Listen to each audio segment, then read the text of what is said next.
کبھی زندگی بھر شوق نہیں ہوگا میں نے ڈاکٹر بننا. بھائیو اپنے نبی کی نقل اتار، اللہ پاس کر دے. اس نے ایک چنا ہے جس کو حبیب بنایا ہے. 10,000 سال کا پروسیس ہوا اور اس میں سے محمد مصطفیٰ صلی اللہ علیہ وسلم کی ہستی کو وجود ملا. آپ کو آنے میں اتنا زمانہ چاہیے تھا کہ اعلیٰ سے اعلیٰ چیز کے بننے میں دیر لگتی ہے، تو کائنات 10,000 سال گھومی اور تب جا کر میرے حبیب مصطفیٰ صلی اللہ تعالی علیہ وسلم کو اللہ تعالیٰ نے وجود بخشا. سب سے عالی نسب، سب سے عالی خاندان، سب سے عالی صفات. اب اللہ کے خزانوں سے لینے کا راستہ پاؤنڈ نہیں، ڈالر نہیں ہے، تجارت نہیں ہے. اللہ سے لینے کا راستہ میرے نبی کا طریقہ ہے. تجارت میں ہو، زراعت میں ہو، جاب میں ہو، کھیتی باڑی میں ہو، میرے نبی کا طریقہ ایک مسجد کا ہے، نماز. 5 وقت کی نماز یہ میرے نبی کی آنکھوں کی ٹھنڈک ہے. 5 وقت کی نماز اس امت کی شان پہچان ہے. اور اللہ تعالیٰ نے پہلی امتوں پر اتنی بڑی مشقت ڈالی کہ ان کی نماز مسجد کے علاوہ کہیں نہیں ہوتی تھی، مسجد میں ہی ہوتی تھی. ہمارے لیے کتنی آسانی کر دی. جاب میں ہے، مصلی بچھا، نماز پڑھ. چلو مصلی بھی کوئی نہیں، زمین دیکھ، اس پر کوئی گندگی تو کوئی نہیں ہے، بس زمین بھی تیرے لیے پاک ہے، چل نماز پڑھ. اور آسانی کر دی، پانی کوئی نہیں ہے، کوئی بات نہیں، مٹی میں ہاتھ مار، منہ پہ مل، پھر ایک ہاتھ مار، یوں کر، چل نماز پڑھ، میں تیری قبول کروں گا. یہ کسی امت کے ساتھ یہ نہیں ہوا. انہیں وضو ہی کرنا تھا چاہے پانی 50 میل پر موجود ہو. اور ہمارے لیے پانی کوئی نہیں ہے، چلو تیمم، مٹی میں ہاتھ ہمارا یوں کیا، پھر ہاتھ ہمارا ایک یوں کیا، ایک یوں کیا، چل بھائی اللہ اکبر، قبول. عمار بن یاسر رضی اللہ تعالیٰ عنہ سفر میں تھے، ان کو نہانے کی ضرورت ہو گئی، نائٹ فال ہو گیا. تو انہوں نے سوچا کہ ویسے تو آدمی کو وضو کی ضرورت ہوتی ہے تو خالی منہ پہ ہاتھ مارا اور یوں کونیوں تک، لیکن مجھے تو غسل کی ضرورت ہے، تو خالی اس سے تو کافی نہیں ہوگا. تو انہوں نے کپڑے اتارے، اکیلے تھے، ریت کے اوپر کبھی یوں لیٹے، کبھی یوں لیٹے، کبھی یوں لیٹے، 3-4 دفعہ یوں اور یوں رول ہوتے ہوتے پھر انہوں نے نماز پڑھی. آئے اللہ کے نبی کی بارگاہ میں، یا رسول اللہ مجھے رات کو نہانے کی ضرورت پڑ گئی. تو میں نے کہا وضو کے لیے تو خالی یہ 2 دفعہ کرنا کافی ہے، تو یہ تو نہانا تھا، تو میں تو ریت میں خوب رول ہوتا رہا. میرے نبی نے انما یکفی کا ضربتان، ارے سیدھے بندے عمار، اس کے لیے بھی اتنا ہی کافی تھا کہ تو یوں کرتا اور یوں کرتا اور تو پاک ہو جاتا. اللہ نے اس نبی کے طفیل، اس محبوب مصطفیٰ صلی اللہ علیہ وسلم کے طفیل، اللہ نے کیا کیا سہولتیں اور آسانیاں ہمیں عطا فرمائیں. پھر نماز 4 کی 2 رکعت کر دی. تم مسافر ہو 2 پڑھو. روزے میں، سفر میں روزہ معاف کر دیا، بعد میں رکھ لینا، بعد میں رکھ لینا. قضا کرنے کا حکم، بالکل چھوڑنے کا نہیں. اور کہا کہ بھائی مریض ہو چھوڑ دو، مسافر ہو چھوڑ دو، اور نماز 2 رکعت کر دو، سنتیں چھوڑ دو. ابن عمر رضی اللہ تعالیٰ عنہ بیٹھے تھے تو انہوں نے 2 رکعت پڑھ کے بیٹھ گئے. تو ان کے خادم نے کہا سنتیں نفل نہیں پڑھو گے؟ کہا اگر پڑھنا تو 4 فرض پڑھتا میں، میرے اللہ نے معافی دی تھی تو میں کیوں پڑھوں؟ میرے نبی نے سفر میں سنتیں نہیں پڑھی کبھی، اپنی امت کو سہولت دینے. فجر کی سنتیں 2 پڑھتے تھے، اس کے علاوہ سنتیں نہیں پڑھی تاکہ میری امت کو سہولت ہو، آسانی ہو. ایک دفعہ بارش ہو رہی تھی اور کوئی جگہ نہیں تھی نماز پڑھنے کے لیے، تو آپ نے اپنی اونٹنی کو آگے کیا اور اس پر بیٹھ گئے. بیٹھے ہی تھے، پیچھے صحابہ نے اونٹنیوں پر ہی صفیں بنائی اور یہ نماز اونٹنی پہ بیٹھ کر ادا کی گئی. بارش کے اندر نماز اونٹنی کے اوپر نماز بھی ہو گئی، رکوع بھی ہو گیا، سجدہ بھی ہو گیا، سلام بھی ہو گیا. پہلی امتوں کے لیے نہیں تھا، سجدہ ہی کرنا پڑے گا. یہ اللہ کے محبوب مصطفیٰ صلی اللہ تعالی علیہ وسلم کی طفیل میرے اللہ نے ہم پہ فضل و احسان کیا. تو میرے نبی کی زندگی میں عبادات میں نماز سب سے اعلیٰ نظر آتی ہے، سب سے نمایاں نظر آتی ہے. اور پھر بازار میں، گھر میں، دفتر میں، ماحول میں میرے نبی کے اخلاق، یہ زندگی کا دوسرا روشن پہلو ہے. میرے نبی کی ساری زندگی 2 لفظوں میں آتی ہے، عبادت اخلاق، عبادت اخلاق، یا 2 اور لفظ، حقوق اللہ حقوق العباد، حقوق اللہ حقوق العباد. حقوق اللہ میں نماز سب سے اعلیٰ، اور حقوق العباد میں لوگوں کی برداشت کرنا، لوگوں سے درگزر کرنا، معاف کرنا، جھوٹ سے بچنا، دھوکے سے بچنا۔ میرے نبی سے پوچھا گیا یا رسول اللہ مسلمان کنجوس ہو سکتا ہے؟ ہم نے کہا ہو سکتا ہے۔ یا رسول اللہ مسلمان کمزور ہو سکتا ہے، بزدل ہو سکتا ہے، ڈرپوک ہو سکتا ہے؟ ہم نے کہا ہو سکتا ہے۔ یا رسول اللہ مسلمان جھوٹ بول سکتا ہے؟ ہم نے کہا نہیں، جھوٹ نہیں بول سکتا، جھوٹ نہیں بول سکتا۔ ہے میرے نبی نے فرمایا میرا امتی ہر گناہ کر سکتا ہے پر ایک جھوٹ نہیں بولے گا، ایک دھوکہ نہیں دے گا۔ لیکن پوری دنیا میں سب سے زیادہ جھوٹ بولنے والا اور دھوکہ دینے والا وہ اس امت کا فرد بن چکا ہے۔ سب سے زیادہ دھوکہ دینے والے ہم بن گئے، سب سے زیادہ جھوٹ بولنے والے ہم بن گئے۔ اور میرے نبی نے فرمایا تھا کہ مسلمان جھوٹ نہیں بولتا، دھوکہ نہیں دیتا، ہر گناہ کر سکتا ہے، جھوٹ نہیں بولے گا، دھوکہ نہیں دے گا۔ یہ میرے نبی کی زندگی کا دوسرا پہلو ہے کہ سچائی پہ جمو۔ چند پیسے بچانے کے لیے جھوٹ بولنا، ٹیکس بچانے کے لیے جھوٹ بولنا، کتنے پاؤنڈ بچا لو گے؟ ادھر تمہارے سامنے سچ روشن کھڑا ہوا ہے۔ میرے نبی نے کہا الصدق ینجی والکذب یہلک۔ ادھر جھوٹ کھڑا ہے، ادھر جھوٹ کے ساتھ 4 پاؤنڈ بچیں گے، ادھر سچ کے ساتھ اللہ ملے گا، لے لو جو لینا ہے لے لو۔ ہاں، الا لعنت اللہ علی الکاذبین، جھوٹوں پہ اللہ کی لعنت۔ اس لعنت کے ساتھ 400 پاؤنڈ بچا لیے، 4000 بچا لیے، 4 ملین بچا لیے، 4 بلین بچا لیے، 4 ٹریلین بچا لیے، ساری دنیا کو بچا لیا، اور اوپر اللہ کی لعنت پڑی تو اللہ کی قسم گھاٹے کا سودا ہے۔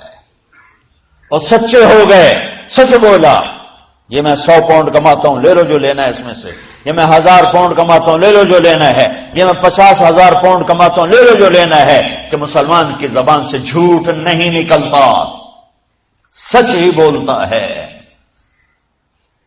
آپ تشریف لے جا رہے ہیں، ایک آواز ہے یا رسول اللہ، گھر میں جائے گا اسے کچھ نہیں کہا جائے گا، جو بیت اللہ میں ہوگا اسے کچھ نہیں کہا جائے گا۔ سارا مکہ سامنے، آپ یوں بیت اللہ کا دروازے پر یوں دونوں ہاتھ ایسے ٹکا کے کھڑے تھے، پھر آپ نے کہا میں کیا کروں گا اب تمہارے ساتھ؟ تو سہیل بن عمر نے کہا آپ کریم ہیں، کریم کے بیٹے ہیں، تو آپ نے کہا جاؤ میں نے معاف کیا۔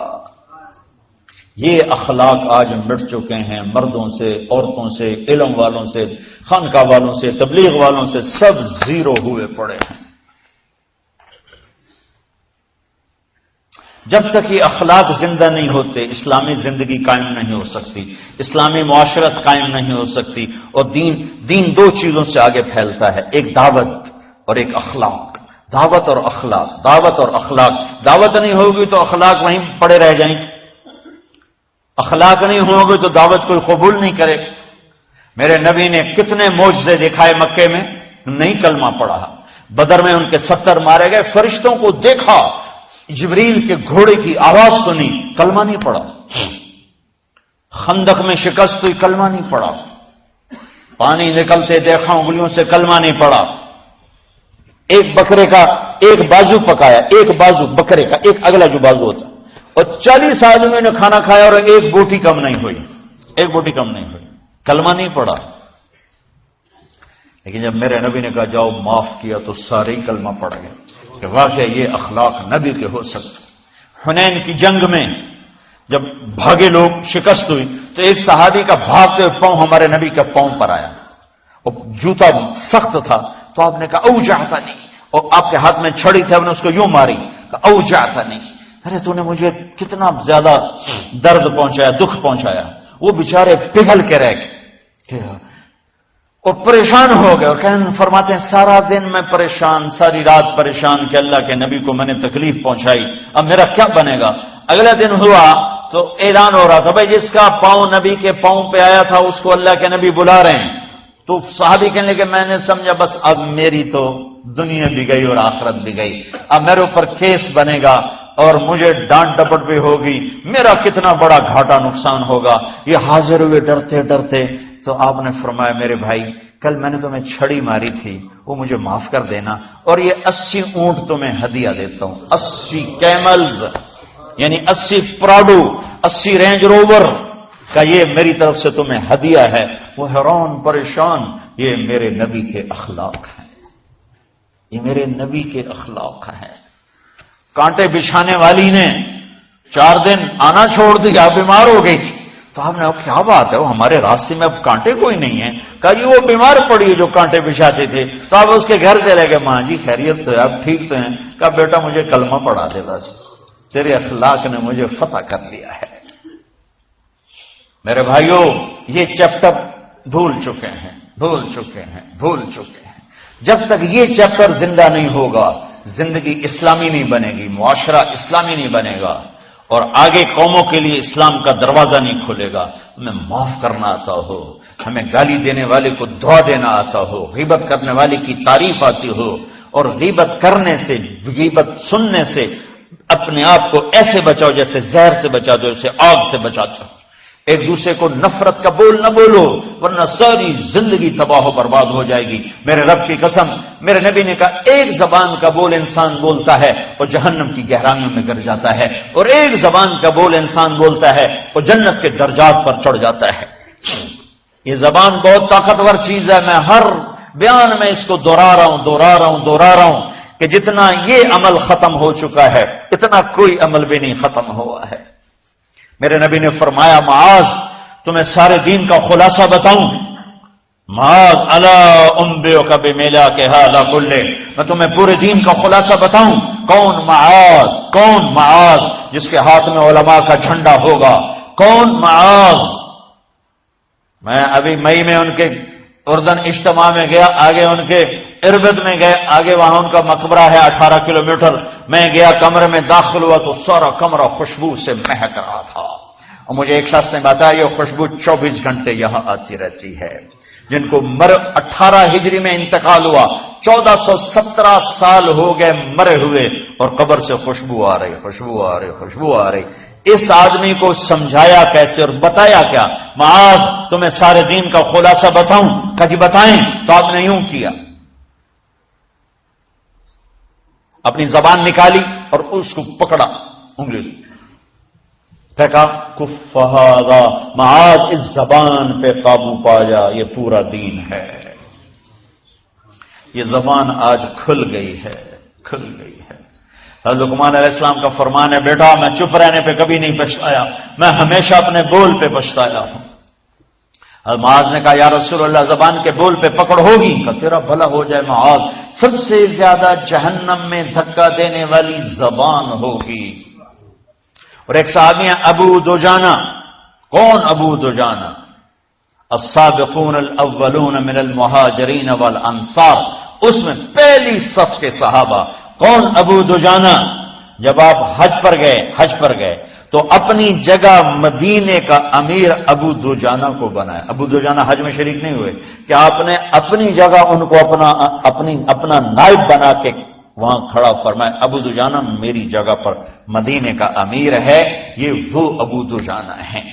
کون ابو دجانہ؟ جو جنگ بدر سے لے کر آخری حج تک ہر سفر میں شریک ہیں، ہر سفر میں شریک ہیں۔ ان کی ایک بات میں بتانا چاہتا ہوں، پہلے تھوڑی سی ان کی ہسٹری بتانا چاہتا ہوں۔ کون ابو دجانہ؟ احد کی جنگ میں آپ نے تلوار اٹھائی، کہ اس تلوار کو کون لے گا؟ کئی صحابہ کھڑے ہو گئے، آپ نے کہا اس تلوار کا حق کون ادا کرے گا؟ سارے بیٹھ گئے، 3 آدمی کھڑے رہے، ایک زبیر بن عوام، ایک عمر بن خطاب، ایک ابو دجانہ۔ ان کا نام ہے سماک بن خرشنہ، سماک بن خرشنہ ان کا نام ابو دجانہ سے مشہور ہے۔ تو آپ نے تلوار نہ عمر کو دی، نہ زبیر کو دی، ابو دجانہ کو دے دی۔ تو عمر رضی اللہ عنہ نے تو محسوس نہیں کیا، حضرت زبیر نے محسوس کیا کہ اس کو کیوں دی، مجھے کیوں نہیں دی؟ میں مہاجرین میں سے ہوں، میں پھوپھی کا بیٹا ہوں، میں اس سے دلیری میں کم نہیں ہوں۔ بلکہ حضرت زبیر کی دلیری کی تو دھاک تھی، جدھر سلوار چلتی تھی کاٹتی چلی جاتی تھی، کہنے کہ میں دیکھوں گا یہ کیا کرتا ہے۔ تو ابو دجانہ کے پیچھے پیچھے زبیر ہو لیے، تو ابو دجانہ نے جو حملہ کیا تو 3000 کا لشکر تھا، اس کو چیر کے پار نکل گیا، پورے لشکر کو کاٹ کے پار نکل گیا۔ اور آگے عورتیں کھڑی تھیں جو مکے کے لشکر کو تیار کر رہی تھیں. نحن بنات طارق نمشي على النمارق مشي القتل بوارق المسك في المخالق المسك في المفارق والذر في المخالق ان تقبلوا نعانق وتدبروا نفارق فراق غیر وامق. یہ گانا گا رہی تھیں اور ان کو تیار کر رہی تھیں. تو جب ابو دجانہ کی تلوار نظر آئی تو سب بھاگی. ہندا پکڑی گئی تو آپ نے یوں اپنی تلوار ہندا کے سر پر رکھی. انہوں نے چیخ ماری, تلوار ہٹا لی. تو زبیر پیچھے پیچھے کیا کیا؟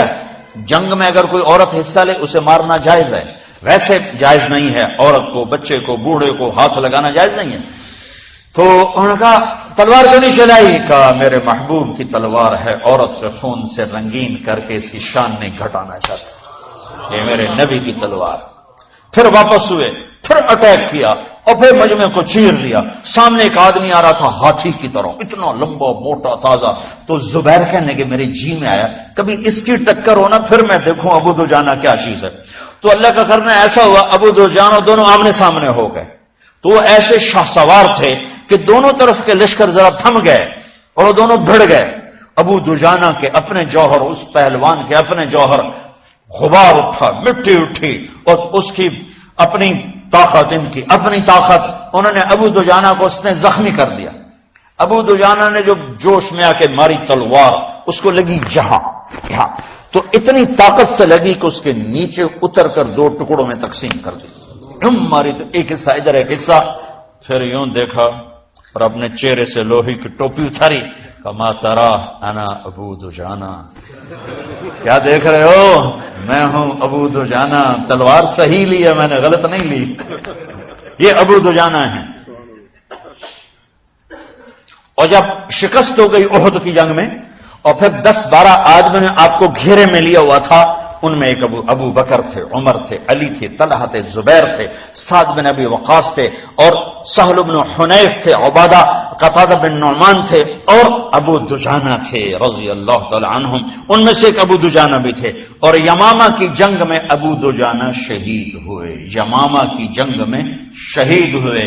یہ ابو دجانہ کی تھوڑی سی سیرت آپ کے سامنے آئی ہے. اس کے بعد اب آپ ان کے قول کو سنو تاکہ اس کا وزن آپ کے سامنے آئے. یہ بدر کے شریک ہیں. اللہ کے نبی نے کہا بدر کا صحابی جو مرضی کرے بخشا گیا. یہ صلح حدیبیہ کے شریک ہیں. اللہ نے قرآن میں کہا لقد رضی اللہ, میں ان سے راضی ہو گیا. یہ صحابی ہیں. اللہ نے کہا کلا وعد اللہ الحسنى, اے میرا نبی تیرے ہر صحابی کے لیے جنت کا وعدہ ہے. اور اب یہ کیا کہتے ہیں, یہ کیا کہتے ہیں لوگوں, ان ارجع عملی عند, لوگوں میرے پاس, ابو دجانہ میرے پاس بخشش کا سب سے بڑا عمل جانتے ہو کیا ہے؟ بدر نہیں, احد نہیں, حدیبیہ نہیں, خندق نہیں, خیبر نہیں, فتح مکہ نہیں, آخری حج نہیں. کیا ہے؟ کیا ہے لوگوں؟ ان ارجع عملی عندی, میرے پاس آخرت میں بخشش کا سب سے بڑا عمل بس ایک ہے کہ ما آذیت احدا بلسانی, میں نے اپنی زبان سے کبھی کسی کو دکھ نہیں پہنچایا. ولا اجد فی قلبی غلا لاحد, اور میرے دل میں کسی کے لیے بغض کوئی نہیں ہے, بس یہ میری بخشش کا عمل ہے. تو بھائیو, نبی کے اخلاق میں 2 چیزیں لے لو. ایک زبان سے کسی کو دکھ نہ دو, ایک دل میں کسی کا بغض نہ رکھو. اللہ کی قسم بغیر حساب کتاب کے جنت میں جاؤ. بڑے بڑے جنید بغدادی اور بڑے بڑے معرفت والے تمہیں دیکھتے رہ جائیں گے. تمہاری رفتار اتنی تیز ہوگی کہ تمہیں وہی پکڑ سکے گا جس کا یہ 2 عمل تم سے زیادہ اچھا ہوگا. جس روڈ پہ رش ہوتا آپ وہاں سے گاڑی ہٹا لیتے ہو, ادھر نہیں جانا, ادھر رش ہے, وہ سائن وغیرہ آپ کو آ جاتے ہیں کہ بھائی ادھر بلاک ہے, ادھر نہیں جانا, ادھر جانا ہے. تو جہاں روڈ پہ رش ہوتا ہے تو قیمتی سے قیمتی گاڑی کی رفتار بھی آہستہ ہو جاتی, اور جہاں روڈ خالی ہوتا ہے تو پرانی گاڑی بھی بھاگے جا رہی ہوتی. ہمارا پرانی گاڑی ہوتی ہے نا, پرانی بسوں کے پیچھے لکھا ہوتا ہے نہ انجن کی خوبی نہ ڈرائیور کا کمال, خدا کے سہارے چلی جا رہی ہے. اور جس کے پاس ایسی گاڑی ہو, نہ انجن کی خوبی نہ ڈرائیور کا کمال, تو اگر اس کو روڈ خالی مل جائے تو وہ تو مرسیڈیز والے سے پہلے پہنچے گا، رینج روور والے سے پہلے پہنچے گا، بینٹلی والے سے پہلے پہنچے گا، رولز رائس والے سے پہلے پہنچے گا، جو وہ تو پھنسی کھڑی ہے اور جو اس کا روڈ ہی خالی ہے۔ تو میرے بھائیوں، یہ میں ایک مثال دیتا ہوں، عبادات کی روڈ پہ بہت رش ہے، نمازی بے شمار ہیں، روزے دار بے شمار ہیں، عمرے والے بے شمار ہیں، حج والے بے شمار ہیں، اور تہجد گزار بے شمار ہیں، علماء بے شمار ہیں، حافظ بے شمار ہیں، ذکر والے بے شمار ہیں، بہت رش ہے، تبلیغ والے بے شمار ہیں، لیکن جو اخلاق والا روڈ ہے نا، یہ خالی پڑا ہے، اس پہ سواری ہی کوئی نہیں، موٹر ہی کوئی نہیں۔ تم سزوکی پہ چڑھ کے آ جاؤ تو سب سے آگے نکل جاؤ، سائیکل پہ چڑھ کے آ جاؤ تو سب سے آگے نکل جاؤ، کہ روڈ ہی خالی ہے، اخلاق کا روڈ خالی ہے۔ غصے کو پینا، دکھ دینے والے کے سامنے مسکرانا، درد دینے والے کو خوشیاں دینا، گالی دینے والے کو دعا دینا، کرو تو صحیح۔ میرے رب کی قسم، اس میں وہ لذت ہے، وہ لذت ہے کہ ساری دنیا کی لذتیں تمہیں بھول جائیں گی اگر یہ لذت تمہیں مل گئی۔ پی جا ایام کی تلخی کو بھی ہنس کے ناصر، غم کے سہنے میں بھی قدرت نے مزہ رکھا ہے۔ اپنے لہو کے گھونٹ پی، زخم پہ زخم کھا کے جی، آہ نہ کر لبوں کو سی، عشق ہے دل لگی نہیں، سینے پہ تیر کھائے جا، آگے قدم بڑھائے جا، یعنی زبان حال سے کہہ دے کہ ہاں ستائے جا۔ آج اخلاق کوئی نہیں ہے، میں تو روتا پھرتا ہوں۔ تبلیغ میں نکلو نکلو نکلو، خانقاہوں میں ذکر ذکر ذکر، اور مدرسوں میں فقہ فقہ فقہ۔ کوئی تو اس سبق کو بھی، یا اور بھی دکھ ہیں زمانے میں محبت کے سوا، راحتیں اور بھی ہیں وصل کی راحت کے سوا۔ جس دن امت کے اخلاق زندہ ہوئے، آپ اسلام کی بہار دیکھو گے۔ اگر اپنے گھر میں خوشیاں لانا چاہتے ہو تو اللہ کی قسم بڑے گھر سے نہیں آئے گی، کوئی 5 لاکھ پاؤنڈ کی گاڑی سے خوشی نہیں آئے گی، کوئی بہت بڑا عالی شان بنگلہ بنانے سے خوشی نہیں آئے گی، تمہارے اخلاق سے گھر میں خوشی آئے گی۔ اگر بیوی کا سلوک تمہارے ساتھ اچھا ہے، تمہارا سلوک بیوی کے ساتھ اچھا ہے، اس گھر میں خوشی ہے۔ بیوی کا بول بدتمیز ہو تو خامند کی زندگی برباد، خامند کا بول بدتمیز ہو تو بیوی کی زندگی برباد، اولاد بد اخلاق ہو تو ماں باپ کی زندگی برباد، ماں باپ میں سختی ہو تو اولاد کی زندگی برباد، بھائی بھائی میں بول میں سختی ہو تو بھائی کی زندگی برباد، بہن بھائیوں میں سختی ہو تو بہن بھائی کی زندگی برباد، نیبر کے ساتھ سختی ہو تو نیبر کی زندگی برباد۔ میرے نبی نے فرمایا، ما آمن بی من بات شبعان جارہ جاعے، وہ میرے اوپر ایمان لایا ہی نہیں جو خود پیٹ بھر کے کھائے اور پڑوسی بھوکا ہو۔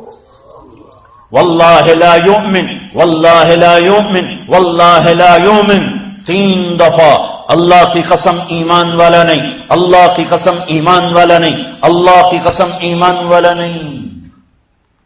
کون یا رسول اللہ؟ فالذی لا یأمن جارہ بوائقہ، جو پڑوسیوں کو تنگ کرے وہ ایمان والا نہیں ہے۔ میرے بھائیوں، یہ چیپٹر مٹ چکا ہے، کہیں نہیں دیکھنے کو ملتا ہے۔ ایسا نہیں کہ دنیا خالی ہو گئی ہے، لیکن 1 کروڑ میں 1 ملا تو کیا ملا، 1 کروڑ میں بھی 1 نہیں ملتا۔ میں بڑے لمبے سفر کر کر کے اس نتیجے پر پہنچا ہوں کہ 1 کروڑ مسلمان کٹھے کروں، اس میں لاکھوں تہجد گزار ہوں گے، لاکھوں 5 وقت کے نمازی ہوں گے، اس میں لاکھوں عمرے حج کرنے والے ہوں گے، اس میں لاکھوں علماء حفاظ ہوں گے، لیکن شاید اخلاق والا ایک بھی نہ۔ اپنی زندگی کو اگر سکھ دینا ہے، چیزوں کے پیچھے نہ دوڑو، اخلاق بناؤ۔ مقدر کی چیزیں ملیں گی، کمائیوں میں حلال لاؤ، حرام سے بچو، سچ پہ آؤ، جھوٹ سے بچو، دھوکہ نہ دو کسی کو، ورنہ زندگی ویران ہو جائے گی۔ ٹیکس بچانے کے لیے جھوٹ نہ بولو، ورنہ دل کالا ہو جائے گا۔ جھوٹ پیسے کی خاطر، لعنت ہے اس دولت پر، لعنت ہے اس ملک پر۔ ہے کیا مثالیں اس امت نے قائم کی ہیں، اچھوں سے برے، بروں سے اچھے ہمیشہ پیدا ہوتے چلے آئے۔ یزید فاسق، فاجر، ظالم، 3 بر اعظم کی حکومت چھوڑ کے مر رہا ہے، 34 سال کی عمر، اور بعض آتا ہے 38 سال کی عمر، 40 سال کو نہیں پہنچا، 40 سال سے پہلے مر گیا۔ اس کا بیٹا معاویہ بن یزید رضی اللہ تعالیٰ عنہ، 3 بر اعظم کی حکومت، 3 بر اعظم کی حکومت، 40 دن حکومت کی، 40 دن۔ پھر اپنے سارے خاندان کو اکٹھا کیا اور کہا دیکھو لوگوں، جس حکومت کے نیچے حسین کا خون گرا ہو میں اس حکومت پہ لعنت بھیجتا ہوں۔ یہ ہے تمہاری حکومت، جس کو مرضی دے دو، مجھے نہیں چاہیے۔ 3 بر اعظم کی حکومت چھوڑ دی، صرف 22 سال کی عمر میں، 22 سال کی بھرپور جوانی کی عمر میں حکومت کو لات مار دی۔ میں چند پاؤنڈ کے لیے سچ کو لات مار دوں؟ میں چند پاؤنڈ کے لیے انسانوں کو دھوکہ دوں؟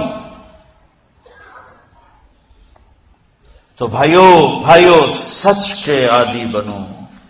بڑا عالی خلق ہے سچ بولنا، بڑے عالی اخلاق ہیں لوگوں کو نفع پہنچانا، لوگوں کے سامنے میٹھا بنو، کڑواہٹ اندر رکھو، مٹھاس تقسیم کرو، پوری دنیا میں دین زندہ ہوگا۔ اس نقل و حرکت، یہ دعوت کی نقل و حرکت، میں بولٹن میں آج سے 31 سال پہلے بھی آیا تھا، 20 آدمی نہیں اکٹھے کر سکے تھے ہم، سارے دن کے گشتوں کے بعد۔ ایک گرجا مسجد تھا اس وقت، تو ہم کو 50 آدمی اکٹھے نہیں کر سکے تھے۔ آئیے ہزاروں کا مجمع ہے، اس کے پیچھے پتہ نہیں کتنی محنتیں ہوئی ہیں، تب جا کر یہ رنگ بنا ہے، اس ایک شکل بنی ہے، اس میں رنگ بھرنے کی ضرورت ہے، اور وہ ہے میرے نبی کے اخلاق، میرے نبی کی مبارک زندگی، جس میں درگزر، جس میں معاف کرنا، جس میں میٹھا بول، جس میں چھوٹا بن جانا اور دوسرے کو بڑا بنانا، جس میں سچ بولنا، جس میں دھوکے سے بچنا، یہ مسلمان کی شان ہے۔ تو ہمارے تو نوجوان یہاں کی لڑکیوں کو دھوکہ دیتے ہیں، پیپر بنانے کے لیے یہاں کی لڑکیوں سے شادی کرتے ہیں، ان کی زندگیاں برباد کر دیتے ہیں، اپنا ایمان خراب کرتے ہیں، ان کی زندگی خراب کرتے ہیں۔ مسلمان ہی دھوکے باز بن جائے تو لوگوں کو راہبری کون دے؟ راہبر کون بنے گا؟ تو میرے بھائیوں، اللہ اس کے رسول کو ڈھونڈنے کے لیے یہ تبلیغ کی محنت ہے، در در پھرو، اور یہ 2 باتیں بن جائیں، ایک ہماری عبادات ٹھیک ہو جائے، ایک ہمارے اخلاق ٹھیک ہو جائے۔ اس کو لے کر جب ہم پھریں گے تو اللہ کے فضل سے ایک لہر چلے گی جو دنیا کے ہر آخری کونے تک پہنچے گی، ہر گھر کو اللہ تعالیٰ توحید کے نور سے روشن کر دے گی۔ اس کے لیے ہم وقت مانگتے ہیں کہ یہ ایک زندگی ہے جو میرے 1.25 گھنٹے کی تقریر سے 1.5 گھنٹے کی تقریر سے قابو میں نہیں آئے گی، اس کو سیکھنے کے لیے وقت مانگتے ہیں۔ نکلو میرے بھائیوں، اور آج تک جو اللہ پاک کے ساتھ، اللہ کے رسول کے ساتھ کوئی جنگی، اس سے صلح کر لو، کسی سے لڑے ہوئے ہو فوراً صلح کر لو، اس کو بھی منا لو، اس سے بھی مان جاؤ، کسی سے روٹھے نہ رہو، کسی سے قطع تعلق نہ کرو، سب سے سلام کرو، دل کو صاف رکھو۔ ابو دجانہ جیسی ہستی فرماتے ہیں کہ میری بخشش کا عمل یہ ہے کہ زبان سے دکھ نہیں دیا، دل میں بغض کوئی نہیں، اور وہ کہتے ہیں میرا سب سے بڑا عمل ہے۔ اپنے نبی کے اخلاق میں 2 باتیں لے لیں، اس زبان سے کسی کو دکھ نہ پہنچے، دل میں کتنے ہی لوگ ستائیں، بغض نہ رکھو، صاف کرو، دھو دو، اور فرائض میں نماز چھوٹے نہیں، اور پھر اس کو لے کر یہ امت پھرے، کیونکہ اس امت کا کام بیٹھنا نہیں ہے، اس امت کا اجتماعی جرم ہے کہ انہوں نے اللہ کے دین کے لیے پھرنا چھوڑ دیا، اس امت کی اجتماعی خطا ہے کہ انہوں نے اللہ کے پیغام کو آگے پہنچانا اس کو اپنا کام نہ سمجھا، اس کے لیے پھرنا چھوڑ دیا تو اپنے بھی ہاتھوں سے نکل گئے، پرائے تو پہلے ہی پرائے تھے۔ تو میرے بھائیوں، اس کے لیے نیت کرو، ارادے کرو۔ مسلمان کی زندگی چلتے پھرتے دعوت ہے، مسلمان کی زندگی چلتی پھرتی دعوت ہے۔ اگر اسلام ہماری زندگی میں ہو، عبادات ایسی چیزیں جو نظر نہیں آتی، اخلاق ایسے چیزیں جو چھپ نہیں سکتی۔ اخلاق ایک ایسی صفت ہے جس کو آپ چھپا نہیں سکتے، بد اخلاقی ایسی برائی ہے جس کو آپ چھپا نہیں سکتے۔ شراب تو چھپ سکتی ہے، اندر کمرے میں بیٹھ کے پی لے، روزہ چھپ سکتا ہے، نہیں رکھا کسی کو کیا خبر، نماز بھی چھپ جاتی، نہیں خبر پڑھی ہے کہ نہیں پڑھی، لیکن برے اخلاق بھی نہیں چھپتے اور اچھے اخلاق بھی نہیں چھپتے۔ ایک اچھے اخلاق خوشبو کی طرح مہکتے ہیں اور برے اخلاق گندگی کی طرح بدبو چھوڑتے ہیں۔ ہمارا معاشرہ اسلامی اس وقت بنے گا جب ہمارے اخلاق عالی ہوں گے۔ تو یہ نقل و حرکت اس کو طاقت پہنچائے گی. گھر بیٹھنے سے چیز نہیں آئے گی بھائی، پھرنا پڑے گا، دھکے کھانے پڑیں گے. لیکن ان دھکوں میں بھی اللہ نے بڑی لذت رکھی ہے. بہت عجب نشہ ہے اس کا. جنید جمشید مجھے پہلی دفعہ ملا 97، جب وہ بہت بڑا اس وقت تھا، وہ لیجنڈ گلوکار. تو اس نے مجھ سے کہا کہ مولانا جس گلیمر کو پاکستانی نوجوان خوابوں میں دیکھتے ہیں وہ گلیمر مجھے فزیکلی حاصل ہے، لیکن میرے اندر اندھیرا ہے، روشنی نہیں، خالی ہے. کیوں؟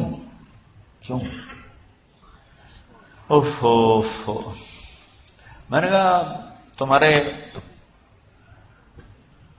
سیدھے گھٹنے میں درد ہو، تم الٹے گھٹنے میں دوا لگاؤ تو فائدہ ہوگا کہنے کا نہیں. میں نے کہا اندھیرا تمہاری روح میں ہے اور تم روشن کر رہے ہو جسم کو، کبھی میوزک سے، کبھی کسی چیز سے، کبھی کسی چیز سے. تو عورت، شراب، میوزک، ان کا روح میں کوئی واسطہ ہی نہیں، یہ روح تک جاتی نہیں. ان کی پینیٹریشن جسم تک ہے اور جسم کو کنٹرول روح کرتی ہے. جب روح میں بھوک اٹھتی ہے تو وہ پریشانی میں کی شکل میں ظاہر ہوتی ہے. تم اللہ سے تعلق بنا لو، یہ سب کچھ ٹھیک ہو جائے گا. پھر جب اس نے 3 چیلے شروع کیے تو اس کو مجھے فون آیا. ہمارا ایک شہر ہے چھوٹا سا، زلزلے میں ختم ہو گیا تھا، بالاکوٹ.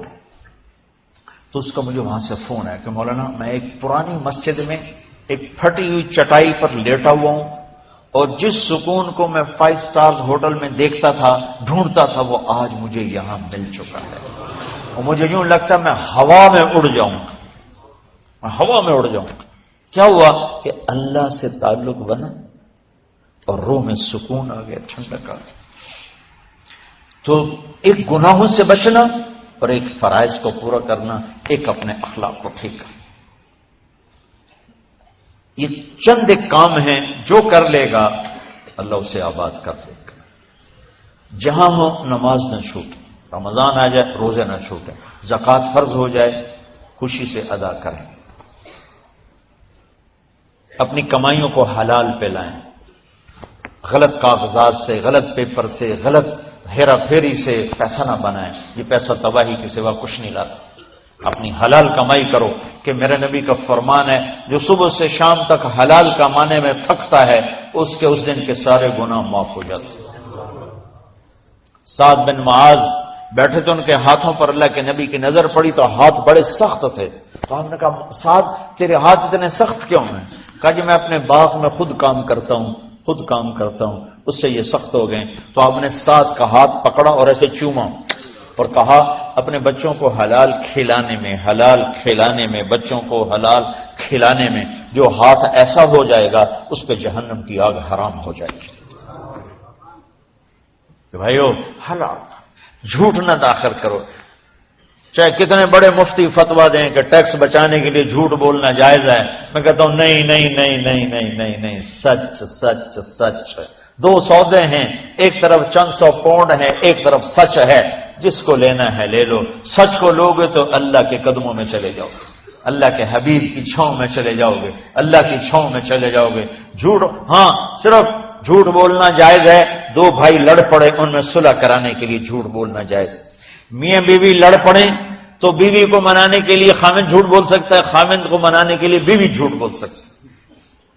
اس کے علاوہ جھوٹ نہیں ہے. سچ کے ساتھی بنو. اللہ کی قسم وہاں سے رزق آئے گا جہاں سے وہم و گمان بھی نہیں. پھر آپ اس حکومت کو دھوکہ دیتے ہو جو آپ کی ہمدرد. ہماری حکومتیں تو خود بھی چور ہیں تو ان کو چور پڑے ہوئے، چوروں کو چور پڑے ہوئے ہیں. تمہاری حکومتیں تو چور نہیں ہیں، تو تم پہ خرچ کرتے ہیں. ان سے بینیفٹ لینا ہو تو پیچھے ہو، ان کو ٹیکس دینا ہو تو کدھر لکھا ہے شریعت میں ٹیکس دینا جائز ہے؟ یہاں لکھا ہوگا. آگے مفتی بھی بیٹھے ہوئے فتوے دینے کے لیے.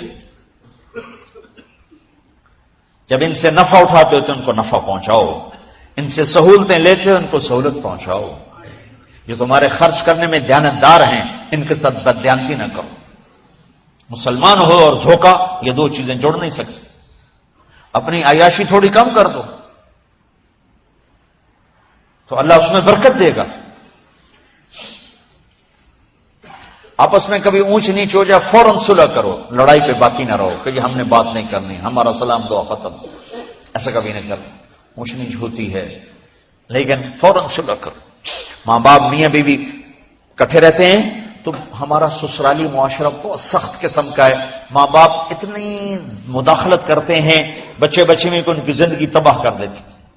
ساس سسر بہو پہ اتنا حق جتلاتے ہیں کہ خامد کا بھی اتنا حق نہیں رہ جاتا، اس سے زندگی ٹوٹ جاتی. اگر سسر ہو بہو کو عزت دو، ساس ہے بہو کو عزت دے، بہو ہے ساس سسر کو عزت دے. لیکن اللہ کی قسم ساس اور سسر کا بہو پہ کوئی شرعی حق کوئی نہیں. میرے بچے کی شادی ہوئی، میں نے اپنی بیوی سے کہا بات سنو، ہم کسی کی بیٹی کو لے کے آ رہے ہیں، اگر ماں بن کے دکھاؤ گی تو میں یہاں اس کو لاؤں گا، اور اگر ماں بن کے نہیں دکھانا تو میں اس کو الگ گھر دیتا ہوں، تاکہ ہم اس کی زندگی میں دخل انداز نہ ہوں، ہم ان کی زندگی کو خراب نہ کریں. اگر کسی کے پاس الگ گھر دینے کی وسعت نہیں ہے تو وہ خود تو الگ ہو سکتا ہے کہ نہیں ہو سکتا؟ ایک ہی گھر میں رہتے ہیں، الگ گھر کی وسعت نہیں تو دونوں باہر نکل جاؤ، بچوں کی زندگی سے باہر نکل جاؤ، اپنا ان پر حاوی نہ کرو، ورنہ آپ خود بھی برباد ہو جاؤ گے، ان کو بھی برباد کر دو.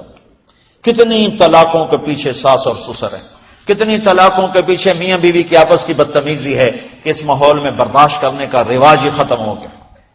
برداشت نہیں کرنا، بڑا نقصان سہنا ہے، چھوٹا نہیں سہنا.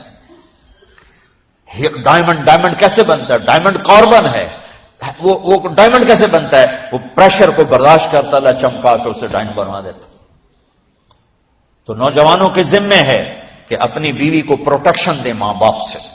ماں باپ زیادتی کریں سامنے آ جائیں، ہاتھ جوڑیں، پاؤں پکڑیں، بدتمیز نہ ہوں کہ ابا جی میں آپ کا حکم، اب مجھے اس کا کیا کرنا ہے، اما جی اب مجھے فرمائیں میں کیا کرنا ہے، میرے ذمے ہے، اس کے ذمے نہیں ہے. بیوی زیادتی کرنے لگے تو اس کے سامنے ہو جاؤ، دیکھو بیگم یہ تیرا میرا رشتہ ٹوٹ سکتا ہے، ماں باپ کا رشتہ ٹوٹ نہیں سکتا ہے. ماں باپ کا وہ رشتہ ہے جسے توڑا نہیں جا سکتا. نکاح تو ایک بول پہ ٹوٹ جاتا ہے. میں تیری ہر ضرورت پوری کروں گا لیکن تو میرے ماں باپ کے لیے تکلیف کا باعث نہ بن. یہ مرد کی ذمہ داری ہے.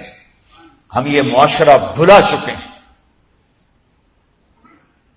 ہمارے پڑوسی ذمہ دار تھے، ان کے بچے کے نکاح میں گیا تو وہ مجھ سے کہنے لگے مولانا میری بیگم نے مجھ سے کہا کہ دیکھو ہم زندگی گزار چکے ہیں، اب یہ بچے زندگی شروع کرنے لگے ہیں، تو پہلے میرے بیٹے کے لیے الگ گھر بنا اور اس کی بیوی کی ڈولی کو وہاں لے کے آ، میرے گھر میں نہ لانا کہ ایسا نہ ہو ہم میاں بیوی بچوں کی زندگی خراب کر دیں. تو پہلے میں نے بیٹے کا گھر بنایا ہے، اب اس کی شادی کر رہا ہوں، اس کی بیوی کی ڈولی وہاں اترے گی، میرے گھر میں نہیں اترے گی کہ ہم دونوں میاں بیوی کہیں ان کو خراب نہ کر بیٹھے.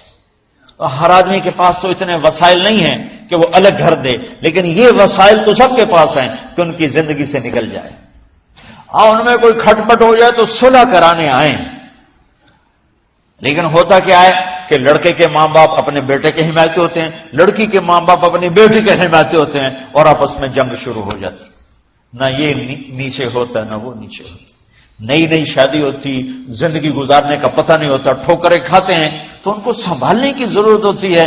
لیکن ہوتا کیا ہے کہ ماں باپ اپنے بیٹے کے کان میں نہ بیوی کی شکایتیں لگاتے رہے، یہ کرتی ہے یہ کرتی ہے یہ کرتی ہے، اور وہ بچی کو اس کے ماں باپ کہتے رہے یہ کرتے ہیں یہ کرتے ہیں یہ کرتے ہیں. زبان پر ٹیپ لگا لو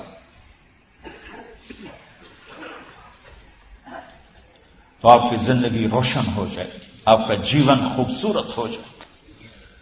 اور کبھی اونچ نیچ ہو جائے تو معافی مانگو، فوراً معافی مانگو. میاں بیوی لڑ پڑیں اور پھر صلح کر لیں تو اللہ کو یہ عمل اتنا پسند ہے کہ ان کی صلح پر پچھلے سارے گناہ ان کے معاف کر دیتے. قرآن کی ایک آیت اتری ہی میاں بیوی کی لڑائی پر تھی. ایک خامد اپنی بیوی پہ بڑے ناراض ہو گئے. مسجد میں بیٹھے بیٹھے انہوں نے نیت کی گھر جاؤں گا اور بیوی کی ٹھکائی کروں گا.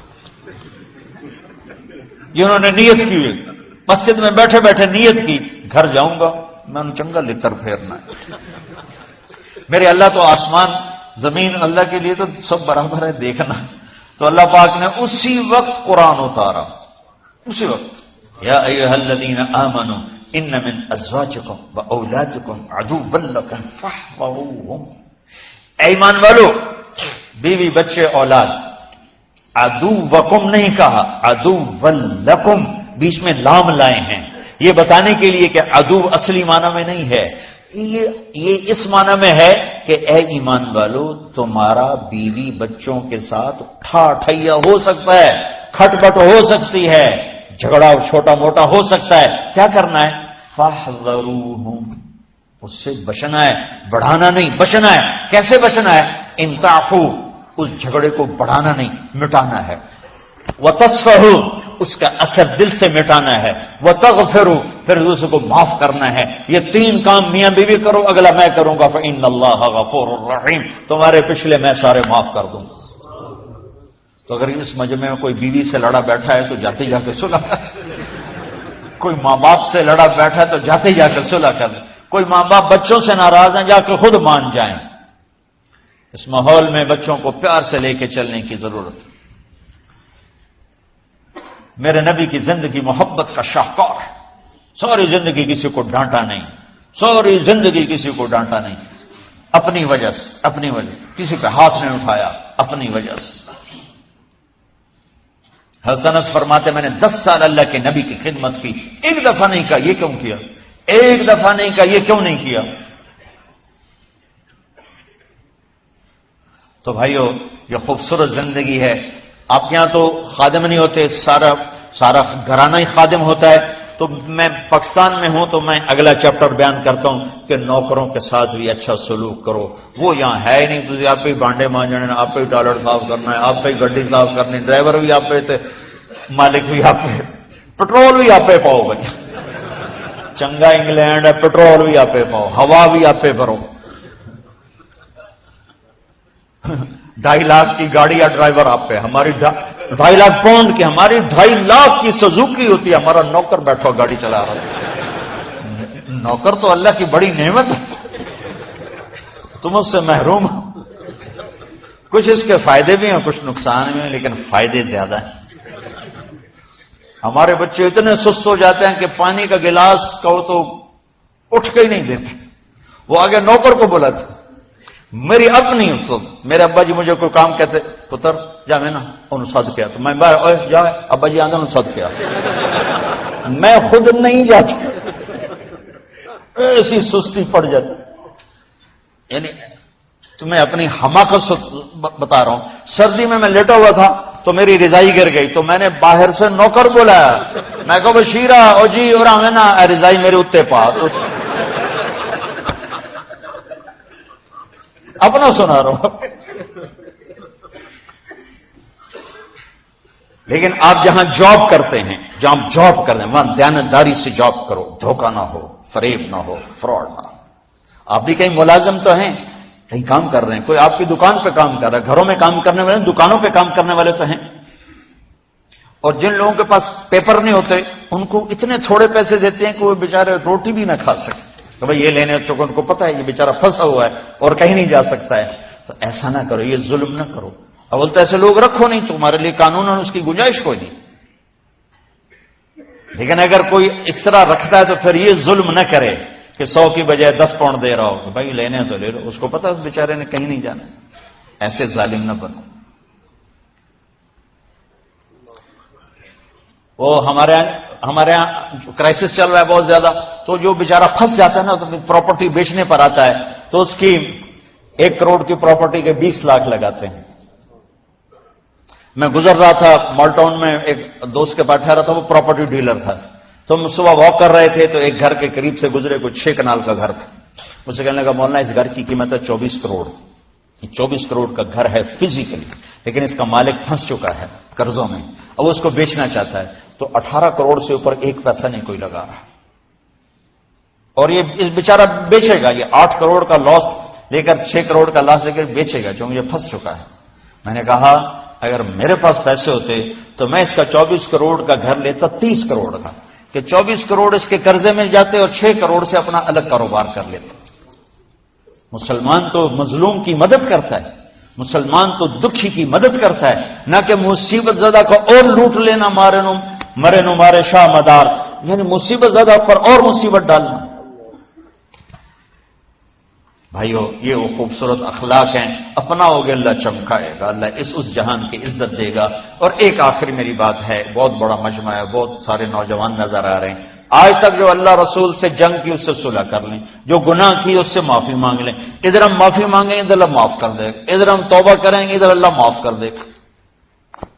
اور آپ تو ماشاءاللہ سارے بہت اچھے بیٹھے ہوئے ہیں. میرا ایک شاگرد ہے مولوی امجد، کراچی میں امام مسجد ہے. اس کے پڑوس میں ایک عورت تھی، وہ لڑکیاں سپلائی کرنے کا کام کرتی تھی. کتنا ذلیل کام ہے.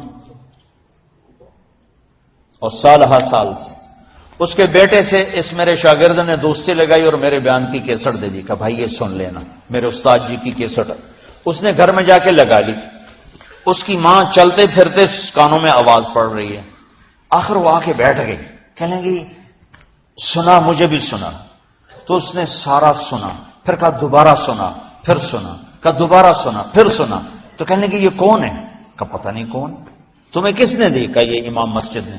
تو بچے کا ہاتھ پکڑا اور آ گئی دروازے پر. اسے لوگ تراویح پڑھ کے باہر نکل رہے تھے. کہنے میں نے امام صاحب سے ملنا ہے. وہ آ گئے. کہا جی یہ کیسٹ آپ نے دی؟ کہا جی. یہ کون ہے؟ کہا میرے استاد ہیں. کیا نام ہے؟ طارق جمیل. اچھا. انہوں نے توبہ کی بڑی بات بتائی ہے، تمہیں پتہ ہے نا میرا کیا کام ہے؟ ہاں. کہا میری توبہ قبول ہو سکتی ہے؟ کہا کیوں نہیں اما جی ہو سکتی. کہا ٹھیک ہے پھر میں اللہ کو گواہ بناتی ہوں، میری توبہ.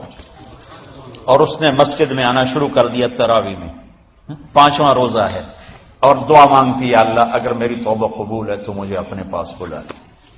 یا اللہ اگر میری توبہ قبول ہے تو مجھے اپنے پاس بلا لے. 29ویں روزے سجدے کی حالت میں اللہ نے اٹھا. ساری زندگی کام کیا؟ لڑکیوں کی سپلائی. اتنا بدترین کام. اور موت آئی رابعہ بصری جیسی. یہ ہے توبہ کا کمال کہ اللہ کی رحمت سے کبھی نا امید نہیں ہونا چاہیے. اللہ کوئی تھانے دار نہیں ہے کہ اس نے چھتر پھیرنا ہے. اللہ کریم ہے، مہربان ہے، ہمارا دوست ہے، ہمارا رب ہے. تو جب کبھی خطا ہو فوراً توبہ کرو، فوراً توبہ کرو. انشاءاللہ ایک دن آئے گا کہ اللہ ہمیں اپنی توبہ پہ پکا کر دے. تو یہ نیت تو کرو سارے جتنے بیٹھے ہو بوڑھے جوان کہ پچھلے پر ہم توبہ کرتے ہیں. کرتے ہو نیت؟ کہو یا اللہ میری توبہ. پھر کہو یا اللہ میری توبہ. پھر کہو یا اللہ میری توبہ. اگر یہ آپ نے سچے دل سے کہا ہے تو آپ کو مبارک ہو، آپ کے سب گناہ معاف ہو، سارے معاف ہو گئے. حقوق باقی ہیں، علماء سے پوچھ لینا ان کی ادائیگی کیسے کرنی ہے. گناہ سارے معاف ہو گئے. اور آئندہ اگر کبھی توبہ ٹوٹے تو پھر کر لینا، پھر کر لینا، پھر کر لینا. میرے رب کی رحمت پہ کوئی اثر نہیں پڑتا. لن تبلغوا ضري فتضروني ولن تبلغوا نفعي فتنفعوني. یہ میرے رب کی صفت ہے. وہ کہتا میں نفع سے بھی پاک ہوں، نقصان سے بھی پاک ہوں. نہ کوئی مجھے نفع پہنچا سکتا ہے نہ کوئی نقصان پہنچا سکتا ہے. تو میرے گناہوں سے اس کو کیا گھاٹا پڑتا ہے؟ مجھے گھاٹا پڑتا ہے. لہذا جب بھی ہم معافی مانگیں گے وہ خوشی سے معاف کریں گے، جب بھی توبہ کریں گے خوشی سے قبول کریں گے. ٹھیک ہے نا؟ سارے نیت کرتے ہو؟ درود شریف پڑھو. اللهم لك الحمد كما انت اهله وصل على محمد كما انت اهله وفعل بنا ما انت اهله انك اهل التقوى واهل المغفرة. ربنا آتنا في الدنيا حسنة وفي الآخرة حسنة وقنا عذاب النار. یا اللہ ہم نے توبہ کی ہے، ہماری توبہ قبول فرما. یا اللہ اپنے فضل و کرم سے اس کو پختہ فرما. اپنی محبت دے، اپنے حبیب کی محبت دے، اپنے حبیب کی معرفت دے. اس سب نوجوانوں کو قبول فرما. اس پورے شہر میں بسنے والے اہل ایمان کو قبول فرما. اس مسجد مدرسے کو قبول فرما. یا اللہ پوری دنیا کے انسانوں کے لیے ہمیں ہدایت کا ذریعہ بنا، ہمیں ہدایت کا ذریعہ بنا، ہمیں ہدایت کا ذریعہ بنا. یا اللہ ہم سے راضی ہو جا، ہم سب سے راضی ہو جا.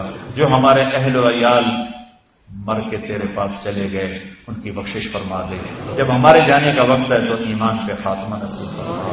یا اللہ ہمیں بیماریوں سے نجات دے، دکھ دردوں سے نجات دے، قرضوں سے پریشانیوں سے نجات دے. ہمیں کشادہ زندگی عطا فرما، ہمیں حلال کشادہ رزق عطا فرما. جسمانی ایمانی صحت مقدر فرما. ہر قسم کے دکھ درد ہمارے جسم سے چن لے.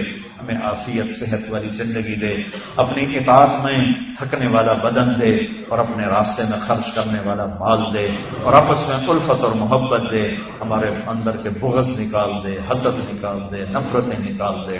ہم سب سے راضی ہو جا اور ہمیں اپنے سے راضی کر لے. وصلی اللہ تعالی النبی الکریم. آمین برحمتک یا ارحم الراحمین. راستہ دے دینا، مسافہ نہ کر.